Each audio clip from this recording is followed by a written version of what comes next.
Hey guys, and welcome back to the channel. Well, it's a big weekend here.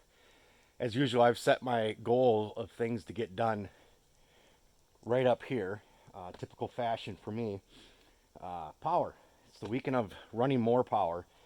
Last spring we got all of our power in around here, and now with the building of the new outhouse, I want to get power ran out there. Last winter we ran, extension cord across through the snow here from the cabin out to the outhouse to run a heater out there. Now that we built a more permanent outhouse, I actually want to run power out to it so we have a light on the porch, a light inside, and a heater. Being we're up here every weekend, we want to have heat in the outhouse. Makes things a little bit more enjoyable. So we're going to run power out to there, out to a panel I have on the side of the outhouse, and then I'm going to split my power from the outside of the outhouse out to the shed then. So we have a couple outlets, particularly one on the front of the shed, an outlet there, and then a couple lights inside. And then eventually, we can add on from there too. But so we're going to pull 30 amps from this RV plug. We have 30 amps here, so we'll pull 30 amps of power out to a sub panel. We can walk out there and I can show you that. And I got my first trench done here. We just connected the lines right there. I just got to dig out a little bit with the shovel. But so it's the first trench, and then I'll be trenching another line from right there out around this tree line to the shed, and then I got a couple trenches I'm gonna have to do over there also. So here's our sub panel, an outdoor sub panel that I'll be running my 30 amps into, and then I'll be pulling 30 amps from there to the shed, and I'll be running a little bit of power in here. Right out on the porch here, this box here is going to be a motion sensor. It's all it's going to be is a motion sensor in there. So when you come walking up, when you get to the front of the outhouse, that motion sensor will trigger the porch light on. So a puck light will be up there. It'll click on, so you have light to get into the outhouse at night. And then in here, I'm going to wire another motion sensor. So as soon as the door swings open, it'll click on a small chandelier that we're going to put up there. Megan requested a chandelier in the outhouse to jazz it up, so we'll do a chandelier in here. And then I have an outlet wired for down there, and then I'm going to do either a baseboard heater, or I might even look into putting that under tile heat in here, because I might do a laminate floor in here, so I'm thinking that would probably work too, because we're just going to keep it at like 45, maybe 50 in here. Not all the time, just when we're up here on the weekends, but I'm thinking that, or we'll do a small baseboard heater in here. Kind of on the fence on that one yet. Not quite sure what we're going to do there.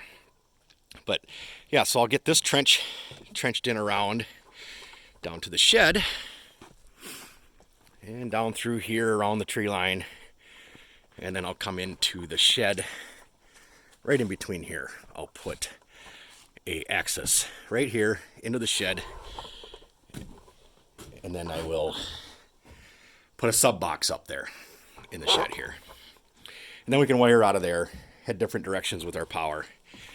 Then over here, we are going to pull power to our barn, which will be awesome to have some power in the barn.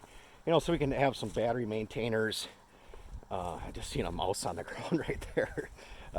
It wasn't moving, so that's why I looked down. But so we can do some battery maintainers on our stuff that we keep in the barn over here, and to have lights. It'd be nice to be able to walk in there and click a light on. And so I figured, being I'm going to pull power across our driveway, I'm going to do an RV plug, an extra RV plug over here, probably somewhere around this area here. So I'll have to trench from our main power through our driveway, put a sub panel here with an RV plug. Then I'm going to pull out of there and bring it over into our barn, probably in this corner over here. And then I'll put another panel, small panel right here, with just 2 breakers in it, that will be able to have lights and a couple outlets in here. So that'll be nice. It's cold this morning.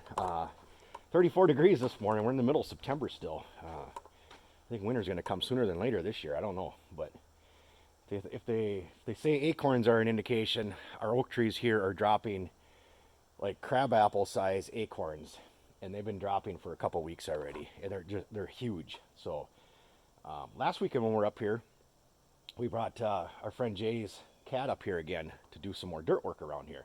So we're having problems with washouts. Once we got the roof on, as the water would come down, it was washing out the dirt over here really bad. And I knew when I got the pad done for the pole building, I didn't have quite enough dirt in here, and we kind of made do with what we had. But the solution was we had to get this rock down. We got all this rock put down. Trenton did all this. Was Trenton's project last weekend. He did all the bobcat work over here and did all the rock work, and he did a phenomenal job. It looks awesome. He put it right at just past the drip edge of the roof, so when the water runs down, it'll hit the rock, and then it'll slowly cascade out on the ground. And we brought the ground out like 12 feet, and it's fairly level. It's got just a slight pitch into it. That way it'll really slow the water down. It won't just be running downhill and keep washing stuff away. And all this black dirt you see down is all compost that we get right across the road from us. They have a large compost pile over there for everybody in this area to bring their leaves, yard waste to. And then a couple times a year, the city will go in there and they'll turn it over to get it to break down. And it's fully cooked now. So we went over there last weekend with the tractor, and I took probably a couple dozen loads, bucket loads, with the tractor over here to put down as ground cover to put down seed and stuff then. But we might be too late in the fall now to plant seed, because we're really getting some cold mornings, and I'm worried that we'll get a frost and kill the grass off. So probably wait till spring to do the seeding. We didn't do any rock back here because we don't have a drip edge back here to really worry about. So we just put the dirt up to the building, and that'll be all grass and stuff then. But it really looks sharp. Trenton did a great job with it, and I helped him just a little bit, but he did the brunt of the work. He put all the edging in and did all the rock work and stuff, the back busting stuff. And here's the other side over here. And we weren't having much problems with washouts on this side because we already had it out fairly level. And our main issues were on the other side over there. So that's why we had to bring that way out. And but look at all this. This is all ready for seed in the spring. This will really be nice. Once this gets all seeded and grows in, this will be a really nice area over here. I'll show you back. Our dirt hole keeps getting bigger and bigger and bigger. Now it's got a couple feet of water down there. We've had to take a lot of dirt out of this hole back here to bring our building up to grade. But there's a couple feet of water in there now, and the deer just love it though. They're constantly going down in there. There's tracks all over the place around here. They go down there and drink that water down there. So it kind of worked out good for the habitat.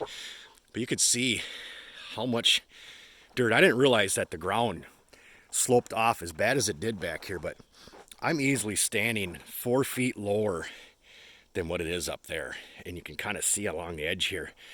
I mean, there's a solid 3 feet of fill in here to get this up to grade here. Took a lot of dirt. Good thing we had a supply back here to able to dig our own dirt and not have to have all that trucked in. That would have been a huge cost, and we saved a lot of money by having our own supply of dirt. And like I said, then it turned into a watering hole for the habitat. So that's a win-win for everybody, a win for us and a win for the habitat. And and it was close, and as we need more dirt, we just keep digging more. But right now that hole's kind of done. It's getting so deep, it's getting hard to get in and out of there with the cat now. It's a wonderful machine. It can dig a lot of dirt in a hurry, but it's got its limitations, and now that ramp's getting pretty steep, and we'd have to come back farther and slope the ramp at less of a grade, and then we'd start getting too close to our building. So we might have to retire that pit now. So, but that's it for now. I'm gonna get back to trenching. I got a lot of trenching to do yet, and a lot of wiring. And my main goal is just to if I get all my piping in this weekend and hopefully get the outhouse energized.